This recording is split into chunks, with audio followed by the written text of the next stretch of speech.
Pak Safril ini adalah berasal dari Pekanbaru, lahirnya di Pekanbaru tanggal 5 September 1968 dan beliau tinggal di Banjarmasin, Kalimantan Selatan. Kemudian latar belakang pendidikannya S1 Akuntansi dari STIE Widya Wiwaha Yogyakarta, kemudian S2-nya Manajemen Pemasaran dari Universitas Lampung Mangkurat Banjarmasin. Kemudian ini juga banyak sekali karya tulisnya berupa tesis, skripsi, jurnal, buku. Dari 2015 beliau aktif membuat jurnal dan sudah dipublish. Kemudian ada yang terakhir ini beliau mempunyai buku tentang buku panduan account official bank syariah dari praktisi dan akademi perbankan syariah, lagi proses tahun 2021 insya Allah akan launching bukunya. Kemudian ini juga ada buku terbarunya mengenai lembaga keuangan dan non keuangan ya Pak ya. Nanti bisa ditanyakan kepada Pak Safril. Kemudian organisasinya Pak Safril ini bersama dengan Ibu Maida di PDMI di Departemen Pengembangan Organisasi. Kemudian organisasi yang lainnya Pak Safril ada di Dewan Koperasi HIPMI Kindo, kemudian HIPMI Kindo Banjarmasin, Pinbuk Banjarmasin, dan anggota HMI Komisariat AA YKPN Yogyakarta. Kemudian sebagai dosen, beliau mempunyai pengalaman sebagai dosen tidak tetap pada Fakultas Ekonomi dan Bisnis Islam UIN Antasari Banjarmasin, dosen manajemen atau keuangan perbankan ASMI Citra Nusantara Banjarmasin, dosen keuangan akuntansi di Universitas NU Banjarmasin, kemudian di LP3I Banjarmasin, kemudian pernah menjadi brand marketing manajer PT Krisna Reksa, PT Bank Syariah Mandiri, PT Batavia Arta Tama Sukorindo sebagai account eksekutif, kemudian PT Salim Plantation sebagai asisten supervisor. Kami persilakan kepada Pak Safril untuk menyampaikan materi yang kedua, yaitu berupa bagaimana mencari referensi untuk tugas akhir ini. Saya persilahkan Pak Safril, monggo Pak Safril. Terima kasih Bu Dian ya atas waktunya. Assalamualaikum warahmatullahi wabarakatuh. Apakah suara saya kedengaran? Bapak-bapak Ibu semuanya peserta, halo? Kedengaran ya? Pak. Oke, saya takutnya nggak kedengaran, jadi saya tes dulu suara saya. Alhamdulillah ya, hari ini kita ketemu belajar bersama. Intinya kita di sini sharing ilmu. Nah, sebelum memulai tadi Bu Dian pada awal pembukaan sudah memberikan rencananya 3 buku ya buat peserta yang bertanya yang terbaik. Nah, saya juga punya buku ya. Saya punya buku ini buku karangan saya. Ini ada yang pertama ya, ini satu, lalu yang ini satu, yang ini tapi saya nggak punya stoknya ya. Jadi kalau mau silakan beli, searching di Shopee ada, di Tokopedia ada, di Bukalapak ada. Jadi yang saya mau berikan itu nanti ada 2 buku ini modul. Sama yang satu lagi tentang mengapa memilih pembiayaan bank syariah. Nah, ini masih berkaitan dengan materi yang saya sampaikan hari ini ya. Jadi bagi peserta yang nanti silakan Bu dia nanti dicatat ya siapa peserta yang beruntung mendapatkan 3 buku dari saya. Nanti kita kasih ya. Tapi dengan syarat biaya kirimnya ditanggung sendiri gitu ya. Jadi kita nanti cuma minta alamat, saya minta alamat, bisa kirim ke alamat si pemenang atau penerima. Oke, itu mungkin ya pembukaan. Oke, tadi kita semua sudah mendengarkan pemaparan tentang mencari ide penelitian yang disampaikan Ibu Mei ya. Nah, jadi sekarang kita belajar bagaimana kita mencari referensi ya atau literatur untuk mendukung penelitian tersebut. Jadi untuk tadi sudah dibacakan untuk riwayat saya. Nah, dalam mencari referensi tentu yang pertama kali masih berkaitan tadi dengan ide ya. Jadi kalau kita mau menulis sebuah buku atau sebuah penelitian maupun jurnal maupun skripsi bagi teman-teman yang sekarang lagi skripsi, yang pertama kali itu adalah ide. Idenya mau nulis apa dulu nih, ya. Jadi idenya mau nulis apa dulu, tentang apa dulu. Nah, saya selalu tekankan kepada mahasiswa yang sekarang juga saya kasih tugas ya untuk membuat artikel atau penelitian, temukan idenya dulu. Nah, setelah kita temu ide ya, lalu kita cari judul yang sesuai. Judulnya apa nih? Contohnya ide itu gini, kita mau melakukan penelitian tentang perbankan syariah. Saya bicara tentang perbankan syariah karena saya backgroundnya adalah di perbankan syariah selama 13 tahun ya bagi teman-teman yang ini. Jadi saya dulu adalah karyawan Bank Syariah Mandiri. Saya bekerja di Bank Syariah Mandiri itu 13,5 tahun.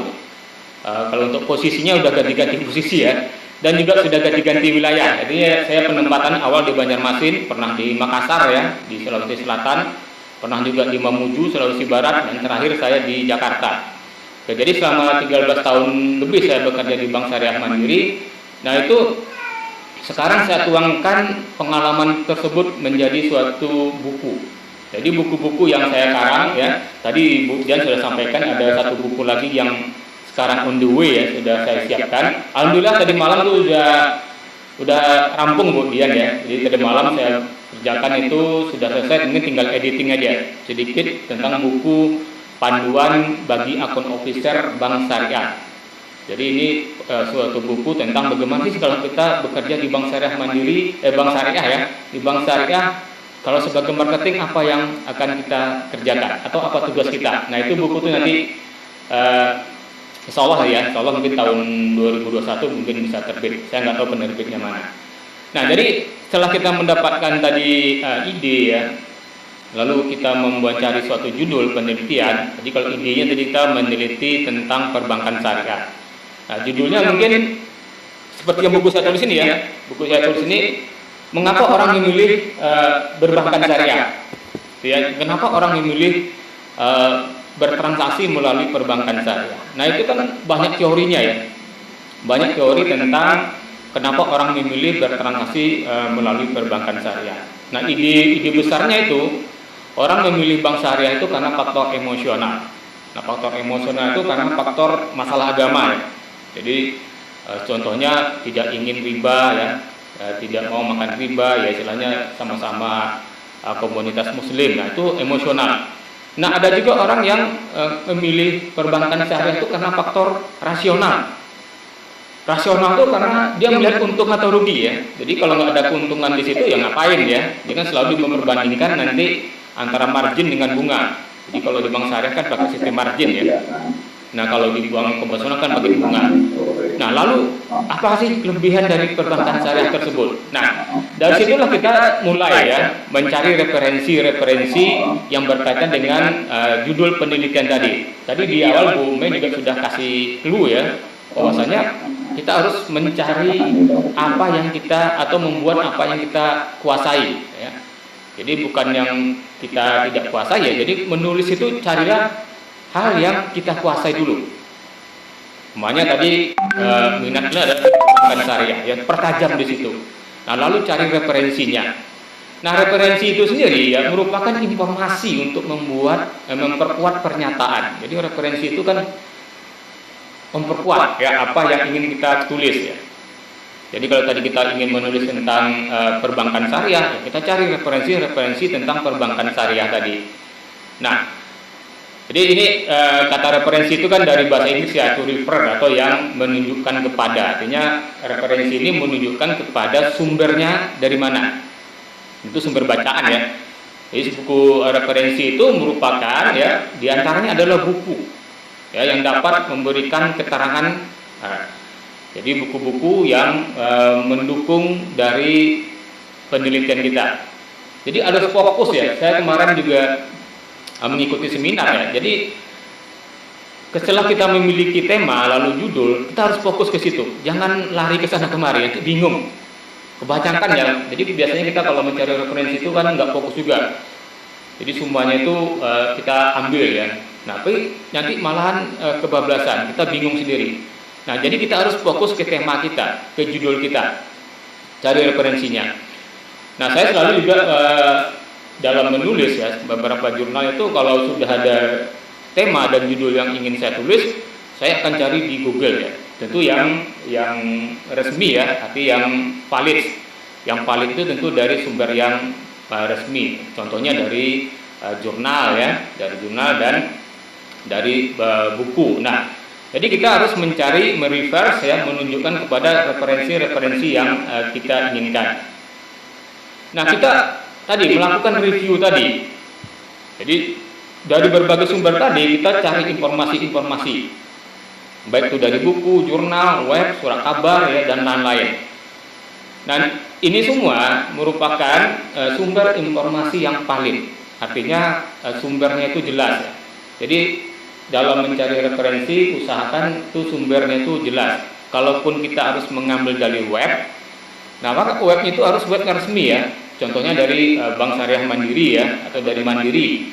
Nah itu kan resmi soalnya. Jangan dari blog ya. Kalau dari blog itu kan biasanya dia juga merefer ke sumber yang resmi ya. Jadi mendingan kita langsung aja ke sumber yang resmi. Nah saya juga banyak menulis buku itu merefer ke sumber yang resmi. Kalau di buku saya ini ya, di buku yang saya tulis ini saya merefernya ke undang-undang. Nah, kalau di OJK ya, karena di buku tentang bank ya, bank dan lembaga keuangan modern lainnya, saya merefernya ke OJK, ke Bank Indonesia. Saya ambil di website mereka. Nah itu saya olah ya data-data tadi menjadi sebuah buku. Oke, jadi itu. Nah sumber-sumber lain yang bisa kita jadikan referensi. Nah ini kita bicara online ya. Jadi anak-anak Bapak sekarang yang kuliah ya, mungkin juga yang zaman sekarang ini itu lebih dimudahkan dalam mencari referensi. Beda dengan zaman saya dulu kuliah S1 ya. Mungkin bagi ibu-ibu yang juga sekarang jadi dosen pernah kuliah S1 tahun 90-an itu belum ada internet ya. Kami itu belum ada internet. Jadi sumber referensinya full dari buku semua. Jadi saya dulu kalau menulis skripsi itu saya nongkrong itu hampir 10 jam lebih karena di perpustakaan ya, baik di perpustakaan dulu kan saya di Jogja itu di Yayasan Bung Hatta itu Jalan Solo ya, itu bagus pustakaannya, dan juga di perpustakaan di kampus yang bisa pinjam buku karena dulu nggak ada internet. Jadi dalam menulis skripsi itu saya dulu benar-benar dari buku semua sumbernya. Jadi nggak ada dia kalau di daftar pustaka tuh www itu nggak ada ya. Tidak ada dari web ya, tidak ada sama sekali. Semuanya full buku. Nah, kalau sekarang kan lebih enak. Ya. Karena buku-buku sekarang juga sudah ada yang di online kan. Seperti nanti saya kasihkan contoh ya, beberapa sumber buku yang di online kan tadi. Jadi itu lebih gampang ya bagi mahasiswa sekarang untuk mereverse ya referensi-referensi tadi. Karena sudah ada yang online. Tidak harus beli buku. Nah, cuma tadi satu yang perlu diperhatikan, perlu dipahami benar, harus sumber yang resmi, jangan yang tidak resmi. Oke. Nah, contohnya ya, dari sumber-sumber situs tempat kita mencari buku itu ya, ada banyak e-resource Perpusnas. Nah, ini pasti ya. Perpusnas ini kan web perpustakaan nasional. Itu tempat seluruh buku-buku yang ditulis oleh penulis ya, yang memiliki ISBN. Itu kan kalau ISBN itu ada ininya, ada nomornya ya.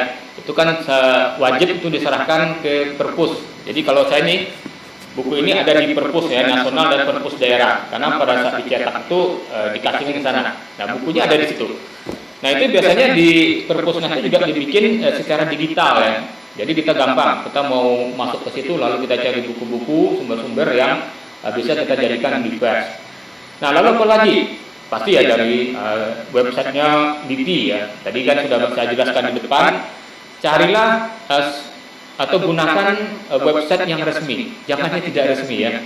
Jadi ada DIP ya, bisa kemarin saya juga mereferensinya ke pajak ya, pajak.go.id itu ya. Lalu Bank Mandiri ya dan bank lain-lain. Nah, bisa juga dari jurnal ya. IJRN itu kan International Journal of Education ya and Research. Nah, jadi bisa juga dicari di website yang menyediakan jurnal-jurnal ilmiah. Nah, di antara itu IJN saya. Lalu DOAS. Nah, ini DOAS ini juga kalau penulis itu biasanya ada ininya. Terindeks DOAS ya. Jadi kalau Oke, itu suara apa Bu Dian?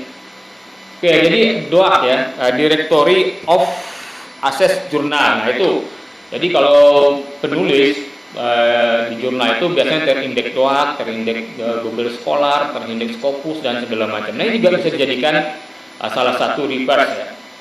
Nah lalu webnya sciencedirect.com ini juga bisa. Ini banyak ya, kalau kita Google di googling ya, itu akan muncul beberapa web yang menyediakan referensi-referensi yang bisa kita gunakan.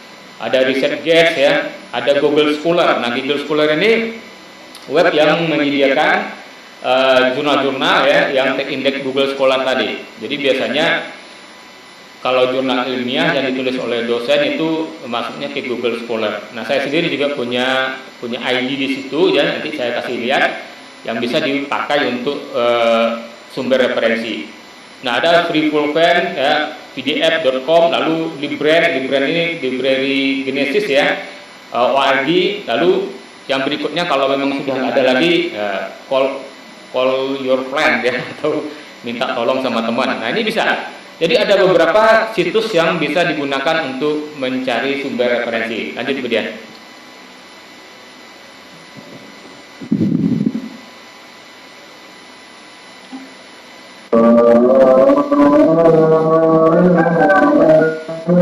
Ada suara Budian di ya.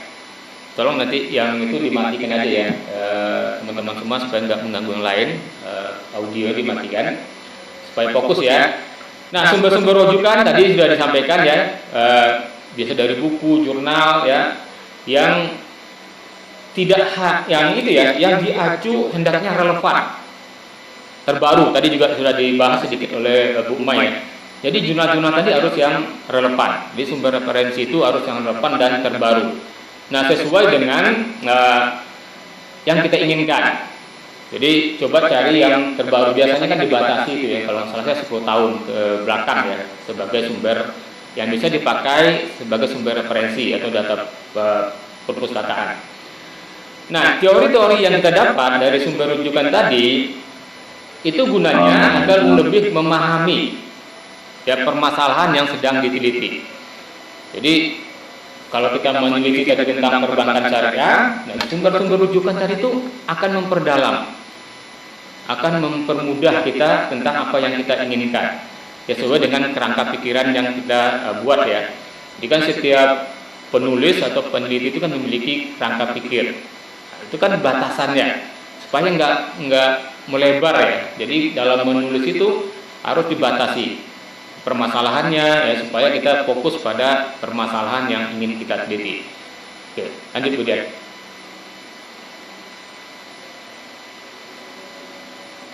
Nah, dari melakukan review tadi ya, ada yang perlu diingat ya. Jadi kutipan tadi ya, harus ada pembahasan.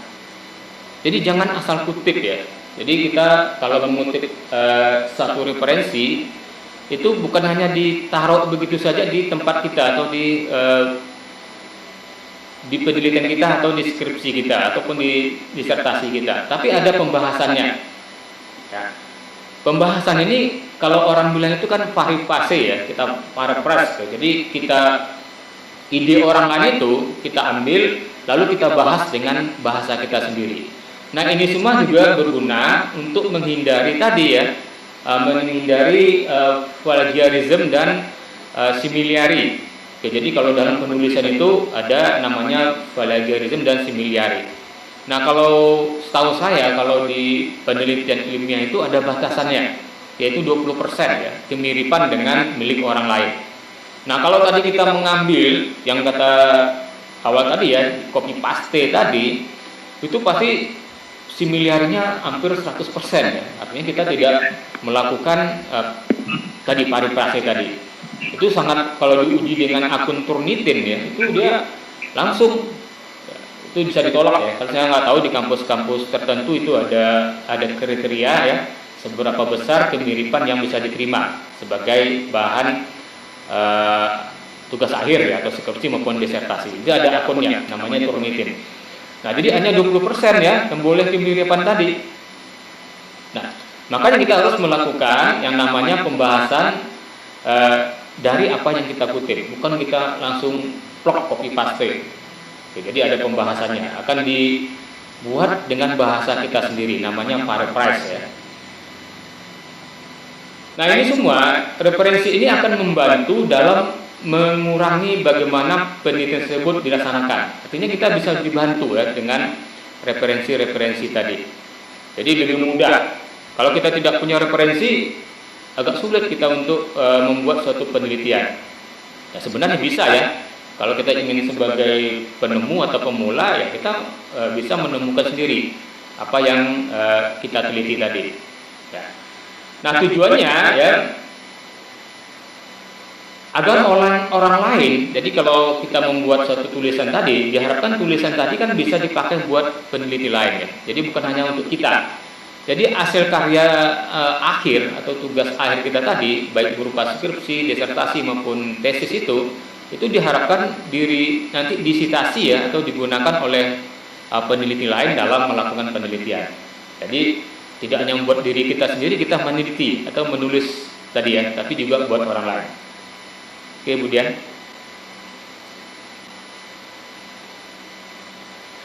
nah, ada beberapa aspek ya yang kita bisa lakukan dalam melakukan review referensi ini. Yang pertama kita lihat dulu ya artikel-artikel yang terkait dengan isu yang kita minati.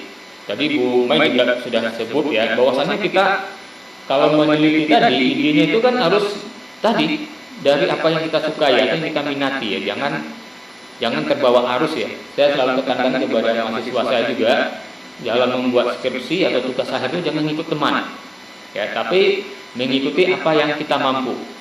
Nah, kalau kita nggak mampu, kita nggak punya referensinya, jangan ya. Jadi perbanyaklah referensi supaya kita lebih gampang nanti menulis ya. Nah lalu setelah kita memiliki apa yang kita inginkan tadi, lalu kita evaluasi, kita ringkas ya. Jadi pemain kita membaca suatu jurnal ya yang berkaitan juga mungkin akan kita reverse, kita jadikan referensi buat penulisan kita, lalu kita evaluasi, kita baca, lalu kita ringkas, ya, kita pahami ya jurnal orang tadi. Nah dari situ mungkin akan timbul ide-ide baru ya. Oh ternyata dalam menulis ini jurnal orang ini membahas tentang ABCD. Nah, lalu muncul di pikiran kita, kalau gitu saya tambahin deh dengan FG segala macam ya artikel apanya variabel-variabelnya. Dengan cara kita tadi melakukan evaluasi tadi. Lalu mendapatkan masukan ya yang terkait dengan isu dan publikasi yang terbaru. Tadi juga berbahas ya. Jadi usahakan mencari referensi itu yang terbaru. Artikel-artikel yang terbaru. Jadi dibatasi umpamanya 10 tahun ke belakang gitu ya. Jadi kita lebih enak ya. Dan pembaca itu kan biasanya berubah ya. Jadi setiap artikel pembahasan itu ada perkembangannya. Jadi kalau kita menulis artikel terbaru, usahakan juga kita mereverse ke artikel yang baru juga supaya berkesinambungan.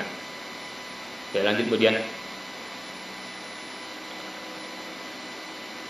Nah, manfaatnya apa sih kita membuat atau mencari referensi tadi? Itu akan pertama ya menerapkan posisi pekerjaan kita pada posisinya. Jadi kalau kita tadi sudah menetapkan tema ya atau idenya apa, lalu kita mencari judulnya, nah kita gampang untuk mencari referensi yang sesuai tadi. Jadi kita pada realnya pada penelitian kita tadi. Jadi jangan sampai kita itu kebablasan ya. Mungkin banyak ini yang bingung. Oh ini bagus ya, semuanya bagus ya. Nah, carilah dari yang terbagus tadi sesuai dengan apa yang kita tulis. Nah, contohnya kalau tadi kita ingin meneliti tentang perbankan syariah. Nah, itu kan banyak ya. Ada orang yang sudah menulis ya tentang perkembangan perbankan syariah di Indonesia, ada pengaruh perbankan syariah terhadap UMKM. Itu kan banyak jenis-jenis penelitian yang berkaitan dengan perbankan syariah tadi. Nah, lalu kita apa? Ya, kita cari yang sesuai dengan yang kita tulis.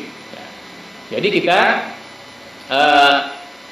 fokus ke apa yang kita inginkan. Jadi kita membaca supaya kita tidak lari dari apa ide-ide yang ingin kita tuangkan tadi. Nah, gabungan dari ketiga sumber informasi tadi itu bisa dijadikan ya sumber relativitas yang akan kita kerjakan. Jadi kita bisa bandingkan tadi yang tentang perbankan syariah apa saja dibahas. Lalu yang tentang perbankan syariah terhadap UMKM apa saja yang dibahas. Lalu kita gabungkan idenya tadi, kita cari yang fokus ke ide kita sendiri. Oke, lanjut kemudian.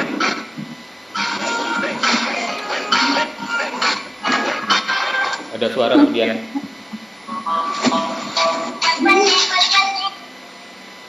Ya, mohon ya yang peserta dimatikan aja mikrofonnya, suaranya mengganggu bagi peserta yang lain.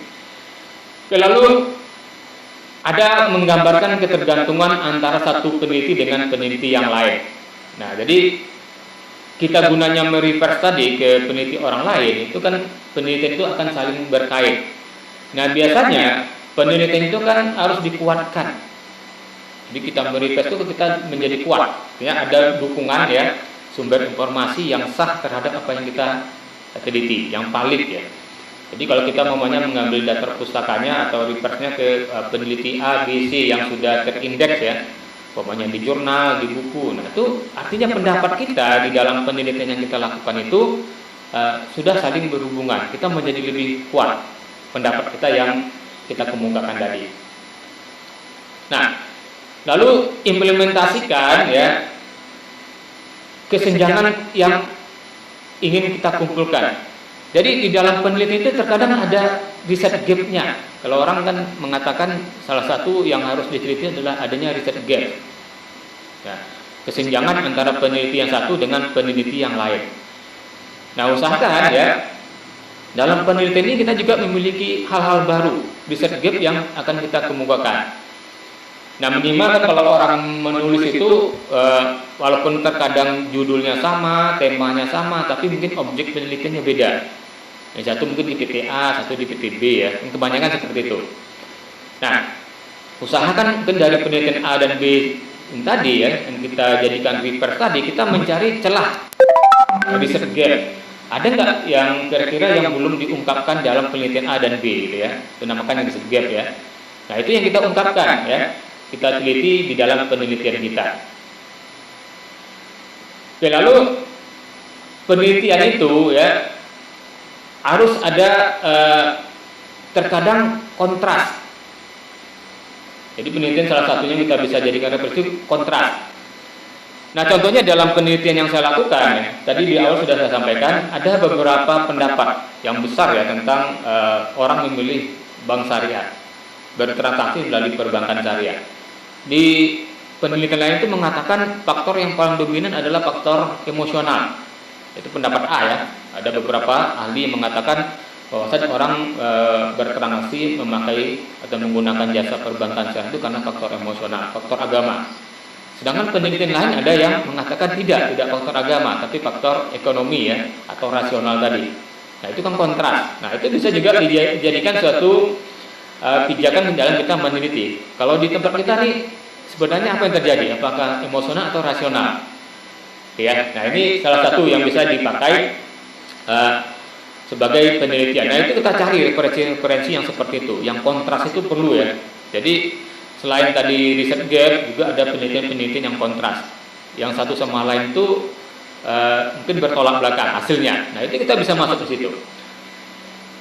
Lalu itu menjadi suatu poin ya dalam literatur yang menjadi dasar kita untuk penelitian berikutnya. Jadi dari beberapa tadi celah tadi ya untuk melakukan penelitian dari riset gap, dari yang pendapat yang kontras ya. Nah, itu bisa kita masuk di situ. Nah, di sini kita akan menggunakan ya sumber-sumber yang sifatnya itu saling bertentangan tadi, di mana signifikansinya dari problem tadi. Nah, lalu dia akan dilakukan evaluasi ya pada originalitasnya. Nah, di situ kita akan masuk membuat satu metodologi yang sesuai dengan pemecahan masalah. Jadi tentu metodologi ini melihat dari apa yang kita bahas, penyelesaiannya apa. Kalau tadi Bu Dian bilang dapurnya ya, kita masaknya seperti apa. Jadi kita tahu dari sumber-sumber apa yang kita teliti, lalu kita harus tahu juga bagaimana cara memasaknya tadi. Nah, kita harus tahu metodologinya.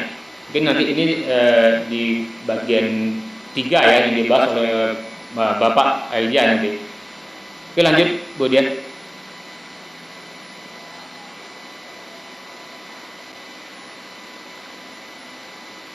Nah, elemen yang berkaitan dengan literatur tadi, jadi mengembangkan subjek penelitian, isu atau teori secara objektif dari literatur.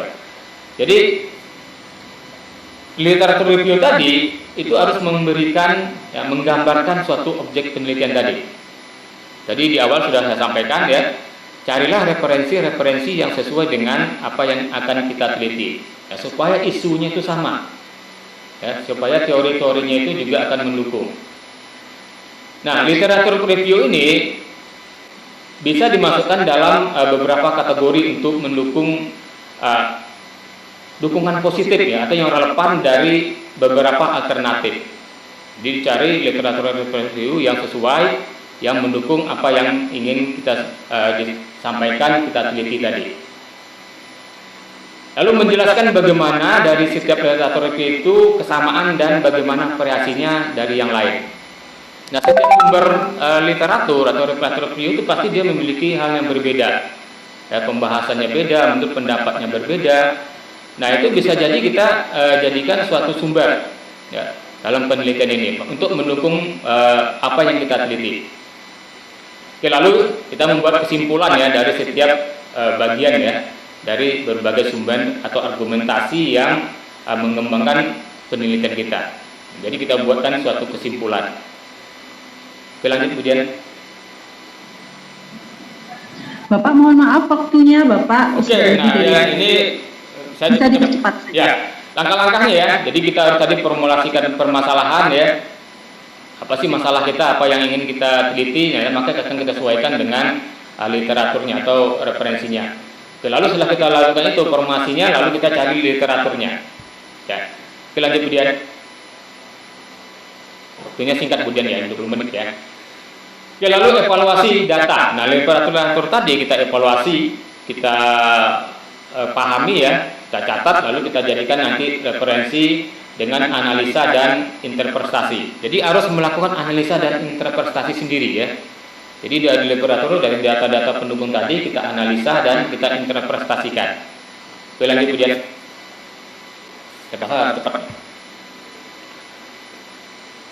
Nah. Oke, jadi kita tadi di depan sudah sampaikan ya, ada beberapa cara untuk mendapatkan referensi tadi ya. Contohnya kita bisa mencari kesamaan ya atau compare. Ya, jadi kesamaan ya dengan apa yang kita teliti. Atau kita juga bisa mencari ketidaksamaannya.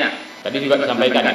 Jadi literatur itu bukan hanya yang tadi sesuai dengan penelitian kita. Kalau kita meneliti tadi mempunyai pertentangan antara pendapat A dengan pendapat B, tentu kita akan mencari literatur yang tadi yang mendukung kedua pendapat tadi. Oke, lalu memberikan pandangan. Nah, ini ingat, kita harus memberikan pendapat sendiri ya. Dan membandingkan beberapa literatur, beberapa pendapat, dan juga meringkas dari beberapa literatur dan pendapat. Lanjut kemudian.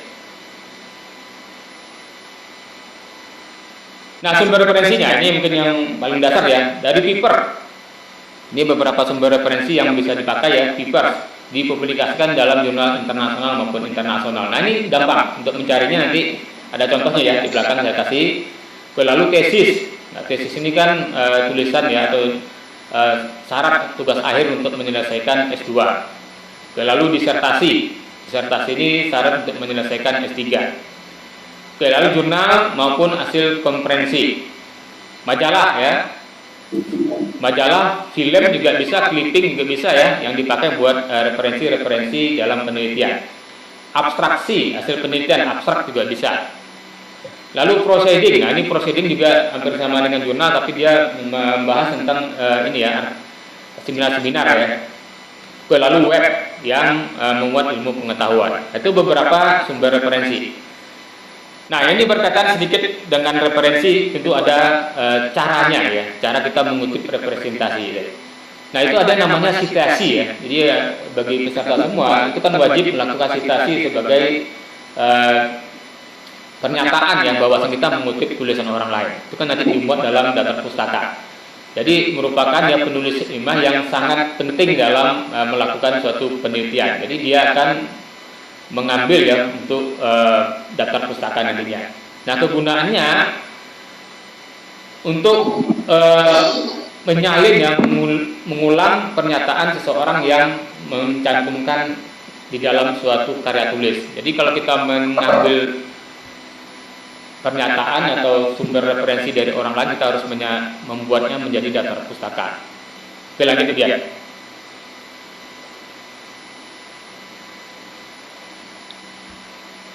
Oke, ini dia citasi tadi ya, merupakan suatu dokumen yang relevan dengan kegiatan dari penulisan tadi. Jadi semua daftar pustaka tadi di citasi ya. Ada caranya, nanti kita bahas mungkin pakai mendeleh. Itu yang salah satu cara kita mensitasi pendapat ya atau referensi milik orang lain. Oke, waktu dan tahunnya juga diusahakan yang lebih mudah. Nanti itu dia. Kita kasih contoh aja. Nah, ini tadi ya. Jadi saya sampaikan untuk membuat citasi tadi. Kalau sekarang kan banyak caranya ya, tapi yang saya pakai itu adalah yang mendeleh. Sekarang kan kita hampir semua jurnal yaitu reverse-nya ke Mendeley. Nah, ini contohnya saya punya akun Mendeley.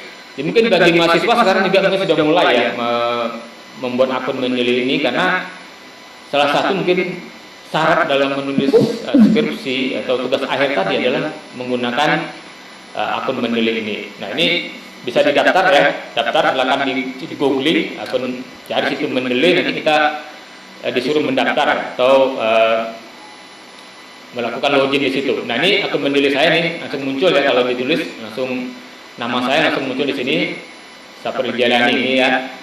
Nah, ini dari sini tercantum semua karya tulis saya di sini yang mereverse ya di akun Mendeley tadi. Oke, jadi salah satu cara melakukan citasi adalah dengan membuat akun Mendeley. Dan biasanya sudah menjadi kewajiban ya bagi syarat, bukan kewajiban ya, syarat untuk menulis suatu artikel. Oke, lanjut Bu. Nah, ini hasilnya ya. Jadi kalau tadi kita memakai akun Mendeley, akan keluar nanti daftar pustaka seperti ini. Ini nggak perlu diketik ya, karena ini sudah langsung otomatis. Jadi pada saat kita sudah daftar di Mendeley tadi, lalu kita masukkan data-data apa yang kita, buku-buku yang kita refer tadi ya, buku jurnal dan segala macam. Nanti pada saat kita lakukan Mendeley reference ini, ada situ caranya ya. Kalau kalian punya itu di laptop juga ada, biasanya yang Windows 10 ya, itu sudah ada. Nah, ini akan keluar seperti ini. Jadi nggak perlu lagi susah membuat daftar pustaka, langsung otomatis jadi. Oke, ini contoh-contoh ya. Contoh-contoh kita melakukan mencari referensi dari web. Silakan Bu Dian. Nah, tinggal ini buka Google ya, buka Google. Lanjut Bu. Nah, kalau kita ingin mencari jurnal ya, nih contohnya nih, jurnal tentang lembaga keuangan. Kita cari di Google jurnal tentang lembaga keuangan, akan muncul beberapa jurnal di sini tentang lembaga keuangan. Kita tinggal klik, kalau kita mau memakai ini sebagai referensi kita tinggal klik warna biru ini, maka akan langsung dia terbuka. Nah, begitu juga kalau kita mungkin mencari referensi di internet ya dari buku, nah ini langsung muncul ya. Buku tentang lembaga keuangan, maka akan muncul beberapa buku yang ada di sini. Formatnya PDF. Lanjut Bu. Oke, ini contoh-contoh jurnalnya ya. Ini saya ambil dari jurnal saya sendiri ya, karena lebih meyakinkan ya. Kalau jurnal orang lain saya kan nggak tahu. Jadi contohnya ya, beberapa jurnal yang bisa dijadikan referensi. Nah, sini jadi bukunya. Jadi kalau tadi kita klik tadi warna biru tadi, dia akan muncul seperti itu. Nah, ini akun Google Scholar. Di Google Scholar itu silakan ketik di Google tadi ya, Google Cendekia, akan muncul ini beberapa jurnal yang ada di situ. Nah, ini kita bisa share pakai nama. Jadi kita masukkan di sini nama ya, seperti nama saya ini muncul Sapril Jalani, saya ketik, maka akan muncul jurnal-jurnal yang milik saya. Nah, jadi anak-anak Bapak juga semuanya, bagi rekan-rekan yang ingin mencari referensi dari Google Scholar, bisa melalui nama ya, autornya, bisa juga melalui judul tulisannya, serah mana yang mau dipakai. Lanjut Bu. Nah, ini salah satu sumber referensi lain adalah Sinta ya. Jadi bagi mahasiswa, mungkin juga dosen yang ingin mencari sumber referensi, bisa masuk ke Sinta. Science and Technology Index. Jadi tinggal kalau masuk ke Sinta tadi, kita klik aja di googling ya, Sinta, lalu kita klik akun Sinta itu akan muncul beberapa nama. Jadi yang di atas ini pasti nama yang paling citasinya paling banyak. Ini citasinya paling banyak ya. Nah kalau kita tahu namanya, kita klik namanya juga akan muncul jurnal-jurnal mereka. Oke, ini contoh ya. Kalau tadi kita mengetik jurnal tentang pemasaran, salah satunya nanti kalau ketik yang biru akan muncul contoh jurnal tentang pemasaran di sini. Oke, lanjut Bu. Oke, ini beberapa contoh jurnal ilmiah ya. Kalau mau contoh yang lain masih banyak. Ini contoh-contohnya yang bisa dilakukan citasi ya atau pengutipan oleh para penulis lainnya. Nah, tadi saya sampaikan tadi kalau di sekarang ini kan lebih mudah mencari buku online ya. Kalau zaman saya kuliah dulu kan harus bukunya offline semua. Nah, ini bisa dicari juga di Google Playbook ya. Buku-buku yang secara online tadi ini di buku saya juga ada di Google Playbook. Silakan dibaca sini. Jadi buku yang saya kasih tadi ya. Nanti akan saya kasih 2 untuk penanya yang dipilih. Oke, ini beberapa karya tulis saya. Silakan nanti dicari di Google. Mungkin ini cukup, kemudian maaf waktunya mungkin agak kepanjangan. Wabillahi taufiq wal hidayah. Assalamualaikum warahmatullahi wabarakatuh.